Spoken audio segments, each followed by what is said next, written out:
tonight on ABC. Well, earlier this week, it felt like springtime, but get ready to say hello to winter again. The first day of winter will be here on Saturday, and the temperatures will be reflecting that. We'll be around freezing Saturday morning and highs only down into the 40s. All the details coming up. Right now on News Channel 6 at 7, cleanup from Hurricane Helene continues in South Carolina. How Duke Energy is working to restore communities. Also, improving reading rates in Georgia, what the state literacy coach is doing to help. And a local man is honoring his wife and making spirits brighter for patients at Wellstar MCG. We'll have the story as your news at 7 starts now. Live from Television Park, this is WJBF News Channel 6 at 7.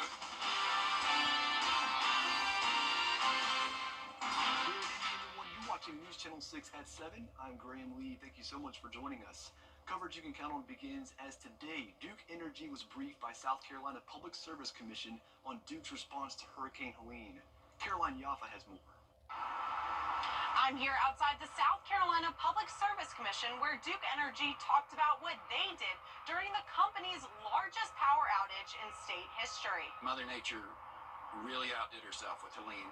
5 members from Duke Energy spoke about many topics, ranging from their customers to how many crew members they had on the ground helping during Hurricane Helene. Vice President of Zone Operations Joel Lunsford says on the first day of the storm, 99.5% of customers in South Carolina lost power. Lunsford says Duke's plan on day 1 was to concentrate on hospitals and water treatment plants, day 2 retail areas and gas stations, then day 3 normal restoration. We were trying to restore society. We were trying to get our communities up and running into the right direction of getting things back to normal, because things were very far from normal. Lunsford says it's much more than dealing with power lines. It was all about logistics. Logistics will make or break you. The housing, the feeding, and moving from point A to point B, and your materials, if you can't get that figured out, the rest of it don't matter. Duke Energy spokesperson Ryan Mosier says they learned a lot during this historic storm, and it's important to share with the commission. You can get behind the scenes and show and tell from real life experiences, the experiences of those in the room who were on the ground making these restoration efforts, managing crews and managing the logistics. It just makes it more real and makes it more understandable to the people who regulate the utility. Mosier says Duke Energy has a team of meteorologists who track storms every day. But it was hard to fully prepare because the wind and rain moved quickly. It was just unexpected. It was unprecedented, and it was something we had to react to as we move forward from the day that it struck.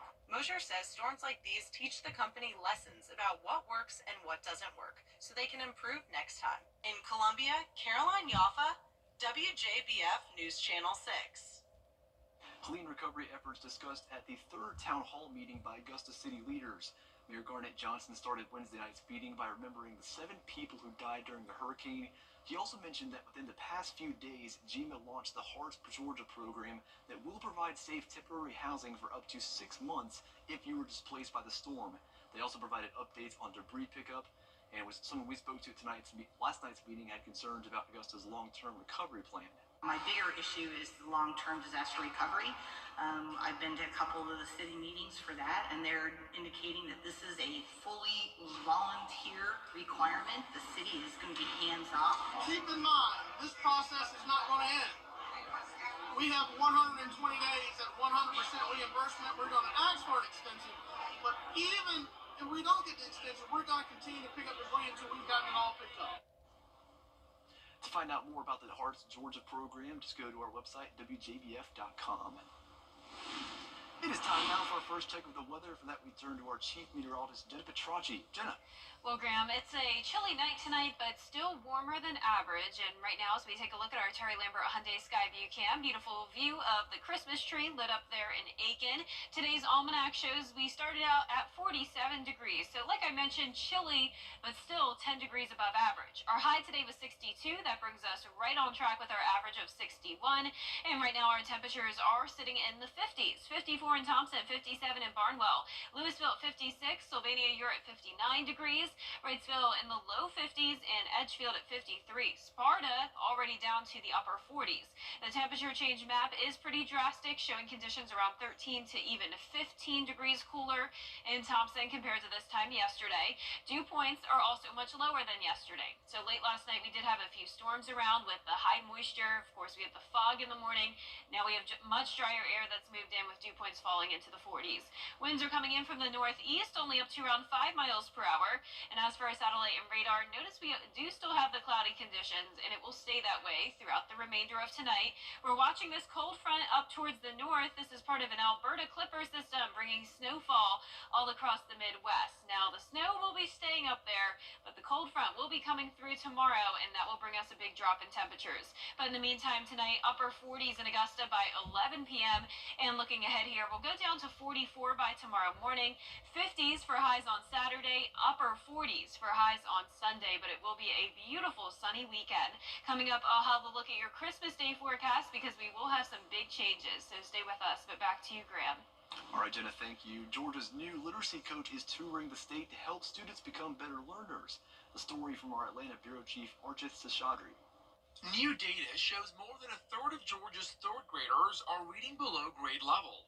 That's why the Georgia Council on Literacy is creating a new plan to help children develop an early interest in reading, especially between the ages of kindergarten through third grade. The Literacy Council is put in place by Senate Bill 211 to implement helping literacy improvement across the state of Georgia. So along with the Early Literacy Act, the Literacy Council is there to make recommendations and to research what improvements can be done to ensure that every child becomes a reader and that our teachers are prepared and our communities are supported for literacy. The Georgia Council on Literacy is sponsoring the Georgia Reads program, where communities and cities across Georgia can apply for a $25,000 stipend to improve literacy in their communities, and then they'll take those best practices and share that with other communities here in the Peach State.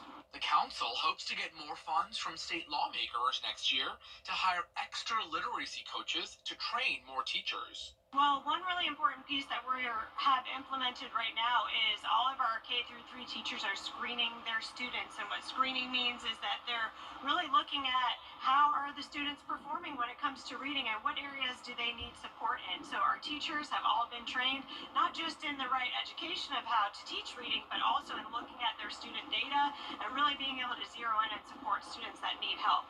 The council will review things like curriculum and teaching strategies to improve Georgia's rates, also helping low-income families, minority families, and students with dyslexia.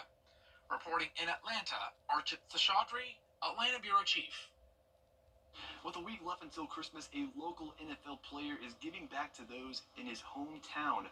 The Deontay Smith Foundation and Good Shepherd Baptist Church are holding their annual Christmas celebration, donating holiday gifts to needy families in the community. There were about 30 families at the event where food was served, a children's choir performed, and gifts, of course, were given out. Deontay Smith has really stepped up to the plate to help us to be more focused and to do more for some of those highly at-risk families within the community. So he has financially supported that effort this year and last year. And with that effort, we are really growing the number of families that we are serving. And the goal for organizers is to expand this effort in the coming years and continue to give back to families during this time. The FBI is doing everything they can to bring local students a magical holiday. They went to a local elementary school that was heavily impacted by Helene to spread some holiday cheer. Photojournalist Gary Hibbs has the story.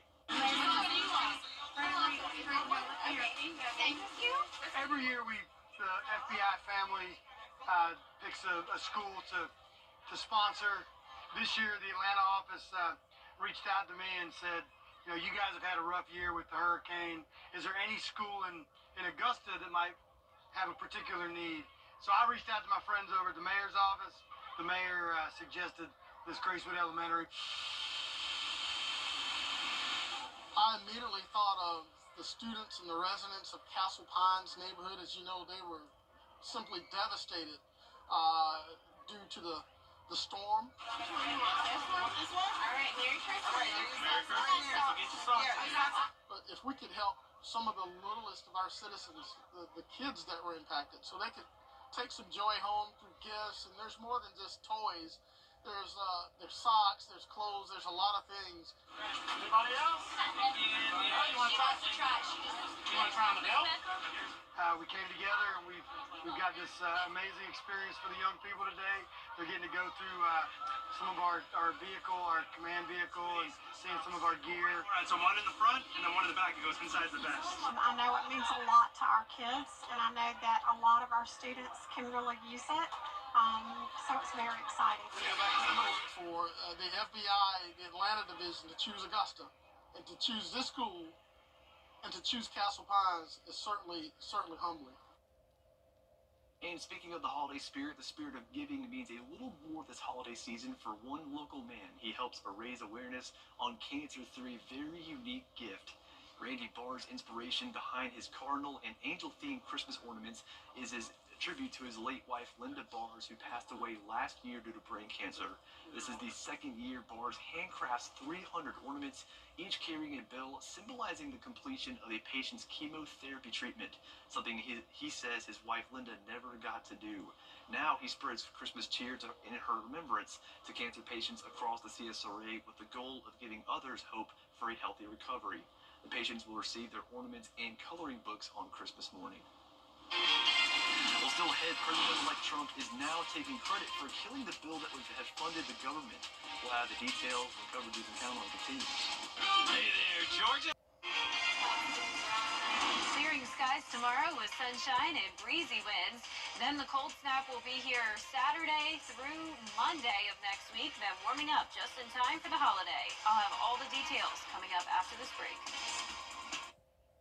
There are trucks.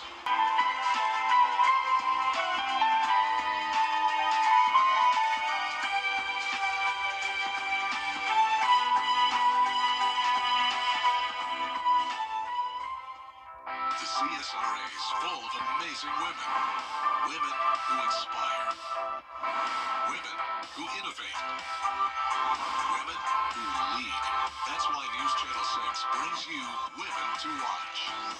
On the last Wednesday of each month, News Channel 6 recognizes local businesswomen who are making a positive impact in our community. Nominate someone today at WJBF.com. Sponsored by Goodwill. Now, your most accurate forecast with WJBF Live Viper 6. Welcome back. Here's a look at a snowy view all the way up in the Midwest. This is our Terry Lambert Hyundai Skyview Cam showing you Green Bay, Wisconsin, where they're dealing with snow and very chilly temperatures. You can see here on satellite and radar, it's all part of this low pressure system known as an Alberta Clipper. And you can see the snow is all the way out towards Minnesota as well and down towards Chicago. So Arctic air coming in from Canada behind this. And believe it or not, that cold front will make its way down towards the southeast, passing us tomorrow afternoon. So it's not going to be bringing us any rain. It is a dry front, but it's going to bring that big drop in temperature starting on Friday night. Our current temperatures aren't too cold, upper 40s through upper 50s. Waynesboro at 57, but next door 51 in Sandersville, 49 in Sparta, Swainsboro at 52, 55 in Aiken, and 54 in McCormick. Here's a look at your Friday planner, starting out in the mid-40s and then climbing to the 60-degree mark in the afternoon. So overall, still a pretty mild day, but a few degrees cooler than it was today. We're 2 days away until the winter solstice, so the first day of winter will be here on Saturday, and the temperatures are on board with that, to say the least. 20s in our northern counties, 30s down towards the south. A lot of us will be at or below freezing, and it's also going to be a bit breezy, so you know what that means. It makes it feel even colder outside. Friday afternoon, the winds will be gusting up to around 20 to 25 miles per hour. Once we head past the sun going down and into the overnight hours, the wind gusts will only be up to around 15, maybe 20, but even that will make the actual temperature feel a lot colder, so the wind chill could be down into the mid-20s. Here's a look at your weekend weather. weather, 31 on Saturday morning in Augusta, high of 53. Then on Sunday, we will be down to 49 degrees for the high with nice sunny skies. So it's a brief cold snap over the next 4 days or so. Then we're back into the 60s just in time for Christmas. So not a bad Christmas Day forecast. You know, we're just kind of middle of the road here, not too warm, not too cold. It does look like it will be pretty cloudy though, and a 30% chance of a few showers. Now let's talk about that rain on Christmas, starting on Christmas Eve. At lunchtime, it's going to be dry, but the clouds will be taking over. And also keep in mind, we're still around 6 days out, so things could definitely change here. But as of now, our Futurecast model showing the chance of some spotty showers by Tuesday evening. Then by Christmas morning, actually looks like we could have a dry start to the day, so definitely not expecting a whole washout here. So if you're out and about early in the day on Christmas, no worries, at least as of now. Once again, we'll keep you updated with changes. But this model showing by 10 p.m. Some rain moving in. So it looks like it could be a rainy Christmas night. So we'll keep you posted on that. But our low temperatures tonight will be in the low to mid 40s, and our highs tomorrow will be in the upper 50s to around 60 degrees. Here's a look at your 10-day forecast. Sunshine tomorrow through Monday, becoming cloudy again on Tuesday as we start to warm up. Notice the lows go from the upper 20s to around 40 degrees. Then those slight rain chances from Christmas Eve into the end of next week. All right, looks like it's not a rainy Christmas morning, just a rainy Christmas night. So looks like you may be able to get those Christmas pictures in. Yeah. All right, coming up next, thousands of Amazon workers are on strike. Now, it may impact holiday shopping after the break. You were just doing your job. Entitled to as quickly as possible. The WJBF Live 5x6 Skyview Network is sponsored by Terry Lambert Hyundai. Low prices, big selection, and committed to quality customer service. With just 6 days to go before Christmas, one of the country's largest unions is encouraging thousands of Amazon drivers and workers to go on strike. But could this impact your packages arriving on time? Zoreen Shah has that. In every corner of the country today, Amazon workers on strike, from New York to Illinois to Georgia and California. The Teamsters Union launching the largest strike against the biggest online retailer in the world. We're working and doing these jobs and, sacrificing our bodies, and we're not even getting a livable wage to live in the city for the city that we provide our service for. Tense scenes this morning between workers who were blocking streets and police at an Amazon warehouse in New York City. The union says it's a push for higher wages, better benefits, and safer working conditions. We're asking them to come to the table with us, and we're asking them to work with us because there are safety concerns within the warehouse. There's no job security within the warehouse right now, and there are little to no benefits in the warehouse right now for us to be able to take care of our families. The Teamsters say they represent 10,000 Amazon drivers and warehouse workers. That's less than 1% of Amazon's workforce. Amazon pushing back on Teamsters' action, saying the Teamsters have actively threatened, intimidated, and attempted to coerce Amazon employees and third-party drivers to join them, which is illegal. Nobody's been threatened, nobody's been coerced. Amazon claims the strikers are not all Amazon workers. Look what we drive. You see the vans passing by, you see the uniforms that most of us are in that are, aren't on the picking line but are driving. We're Amazon gear, we work for Amazon, we deliver Amazon packages. The Teamsters Union says if your package is delayed during the holidays, you can blame Amazon's insatiable greed. Amazon today said it does not expect the strike to affect its deliveries. Zoreen Shah, ABC News, Los Angeles. Welcome to Countersink and Showers, your destination. Taco Bell is adding chicken nuggets to the menu. Yeah, you see that right. It's not the first place that comes to mind when you're craving chicken nuggets, but Taco Bell is adding them anyway for a limited time. The nuggets will have jalapeno and buttermilk flavor in a tortilla chip and breadcrumb coating. Taco Bell says this is part of its effort to appeal to younger customers who prefer chicken over red meat. Jen, I'll tell you what, not the first choice for chicken nuggets for me, but interesting choice for a Mexican restaurant. Yeah, I love my chicken nuggets, but I love everything on Taco Bell's menu, so Yes. There's no way I'd ever pick the chicken nuggets over a taco. It's probably not going to be on the menu for me for when I eat Christmas turkey next week, but there might be some weather that is in the forecast that is on the menu. What is that? Yeah, so it's looking like it could be a warmer Christmas Eve. We're going to be tracking a warm-up starting around Christmas Eve, 50s again, and then 60s on Christmas Day, with some chances of rain, but doesn't look like it will be a complete washout. But in the meantime, a sunny and cold weekend. All right, thank you for joining us for News Channel 6 at 7. We'll see you on LME TV at 10 tonight.